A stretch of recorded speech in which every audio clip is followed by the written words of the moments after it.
Assalamu alaikum wa rahmatullahi wa barakatuh, mes chers frères et sœurs.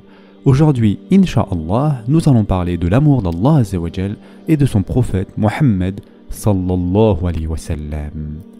Mes chers frères et sœurs en islam, la communauté musulmane s'accorde à dire qu'aimer Allah Azza wa Jal et son envoyé sallallahu alayhi wa sallam est un devoir. Or, comment ce qui n'existerait pas pourrait-il être prescrit comme devoir? Yani, ici on parle de l'inexistence de l'amour. Et comment pourrait-on interpréter notre amour d'Allah Azza wa Jal par la simple obédience alors que cette obédience même est subordonnée à l'amour et qu'elle n'en est qu'un fruit? L'amour précède donc nécessairement, et c'est seulement après être investi par l'amour que l'amant consent à obéir. La réalité de l'amour est indiquée dans le Coran. Et en effet, Allah Azza wa Jal dit: ô les croyants, quiconque parmi vous apostasie de sa religion, Allah va faire venir un peuple qu'il aime et qui il aime, modeste envers les croyants et fier et puissant envers les mécréants, qui lutte dans le sentier d'Allah, ne craignant le blâme d'aucun blâmeur. Telle est la grâce d'Allah, il la donne à qui il veut, Allah est immense et omniscient. Surat al-Ma'ida, verset 54. Allah Azza wa Jal dit aussi: parmi les hommes, il en est qui prennent en dehors d'Allah des égaux à lui, en les aimant comme on aime Allah. Or les croyants sont les plus ardents en l'amour d'Allah. Quand les injustes verront le châtiment, ils sauront que la force tout entière est à Allah et qu'Allah est dur en châtiment. Surat al-Baqarah, verset 165. De plus, l'envoyé d'Allah, sallallahu alayhi wa sallam, a fait de l'amour d'Allah Azza wa Jal une condition de la foi dans de nombreuses traditions prophétiques. Et en effet, un jour, un sahabi avait demandé: ô envoyé d'Allah, qu'est-ce que la foi? Le prophète sallallahu alayhi wa sallam avait répondu: c'est d'aimer Allah et son envoyé plus que tout. Dans un autre hadith, le prophète sallallahu alayhi wa sallam a dit: nul n'est véritablement croyant tant qu'il n'aime pas Allah et son envoyé plus que tout. Et dans un autre hadith, le prophète sallallahu alayhi wa sallam a dit: le serviteur n'a pas réalisé la foi véritable tant qu'il ne m'aime pas plus que sa famille, son argent et l'ensemble des êtres. Et tous ces hadiths sont authentiques. On sait aussi à ce sujet que Omar radiallahu an avait déclaré au prophète sallallahu alayhi wa sallam: ô envoyé d'Allah, tu m'es plus cher que tout excepté ma personne. Le prophète sallallahu alayhi wa sallam avait répondu: par celui qui tient mon âme entre ses mains, il conviendrait que je te sois plus cher que ta propre personne. Omar radiallahu an reprit alors et il dit: maintenant par Allah, tu m'es plus cher que moi-même.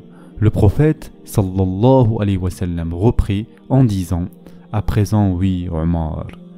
De plus, mes chers frères et sœurs en islam, pourrait-il en être autrement alors qu'Allah Azza wa Jal déclare dans le Coran, dit: si vos pères, vos enfants, vos frères, vos épouses, vos clans, les biens que vous gagnez, le négoce dont vous craignez le déclin et les demeures qui vous sont agréables vous sont plus chers qu'Allah, son messager et la lutte dans le sentier d'Allah, alors attendez qu'Allah fasse venir son ordre et Allah ne quitte pas les gens pervers. Surat at-Tawbah, verset 24.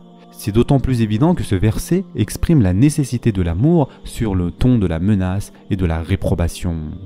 En outre, l'envoyé d'Allah, sallallahu alayhi wa sallam, nous a prescrit l'amour en utilisant des termes très doux. Aimez Allah Azza wa Jal pour les bienfaits qu'il vous dispense et aimez-moi en vertu de l'amour qu'Allah Azza wa Jal a pour moi. On rapporte par ailleurs qu'un homme avait déclaré: ô envoyé d'Allah, je t'aime. Le prophète sallallahu alayhi wa sallam lui avait répondu: alors prépare-toi à l'indigence. Et j'aime Allah Azza wa Jal, reprit-il. À cela, le prophète sallallahu alayhi wa sallam lui dit: alors prépare-toi aux épreuves. Mes chers frères et sœurs en islam, Omar radiallahu an rapporte de plus que Mus'ab ibn Umayr radiallahu an vint un jour voir le prophète sallallahu alayhi wa sallam vêtu d'une simple peau de bouc autour des hanches. Le prophète sallallahu alayhi wa sallam s'exclama: voyez cet homme dont le Seigneur a illuminé le cœur. J'ai eu l'occasion de le voir jadis parmi ses parents, nourri des mets les plus savoureux et des boissons les plus exquises. Mais l'amour d'Allah et de son prophète l'a conduit là où vous voyez. Une tradition célèbre rapporte également que Ibrahim alayhi salam avait dit à l'ange de la mort lorsque celui-ci était venu se saisir de son âme: « As-tu déjà vu un aimé faire mourir son aimé ?» Allah azza wa jal inspira à l'ange: « As-tu déjà vu un aimé répugnant à rencontrer son aimé ?» Ibrahim alayhi salam lui dit alors: « Maintenant, tu peux t'emparer de mon âme. » Un amour semblable ne peut être éprouvé que par un être éperdument amoureux d'Allah azza wa jal. Un tel être, conscient du fait que la mort le conduira à la rencontre du Seigneur, incline irrépressiblement vers elle et nul autre objet d'amour ne le détourne de l'aimer. Le prophète sallallahu alayhi wa sallam a dit dans une invocation: « Mon Seigneur, accorde-moi de t'aimer, d'aimer ceux qui t'aiment et d'aimer ceux qui me rapprochent de ton amour, et fais que ton amour me soit plus cher que l'eau fraîche. » De plus, un jour, un bédouin s'était rendu auprès du prophète sallallahu alayhi wa sallam et lui avait demandé: « Ô envoyé d'Allah, quand le jugement dernier aura-t-il lieu ? Qu'as-tu donc préparé pour ce jour ?» dit le prophète sallallahu alayhi wa sallam. « Je n'ai pas beaucoup de prières et de jeûnes à présenter, mais j'aime Allah azza wa jal et son envoyé. » Le prophète sallallahu alayhi wa sallam déclara alors: « Tout homme sera avec qui il aime. » Anas radiallahu an commenta ce hadith en disant: « Rien ne causa aux musulmans plus de joie que cela après l'avènement de l'islam. » Et Abu Bakr as-Siddiq radiallahu an a dit également: « Quiconque a goûté au pur amour d'Allah azza wa jal est trop investi par cet amour pour convoiter encore le bas monde et aspirer à la compagnie des gens. » Al-Hassan, pour sa part, a dit: « Quiconque connaît son Seigneur l'aime inévitablement, et quiconque connaît ce bas monde y renonce fatalement. Si le croyant incline parfois, ce n'est que par négligence, et dès lors qu'il reprend ses esprits, il en éprouve du regret. » Mes chers frères et sœurs en islam, tout ça pour vous dire qu'il n'échappe à personne que les récits et les traditions prophétiques concernant l'amour d'Allah azza wa jal et de son prophète sallallahu alayhi wa sallam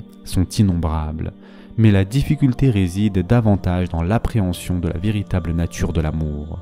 Et nous allons voir ceci très prochainement, Inch'Allah. Ce sera tout pour aujourd'hui. En attendant, prenez soin de vous mes chers frères et sœurs, et à très prochainement, Inch'Allah.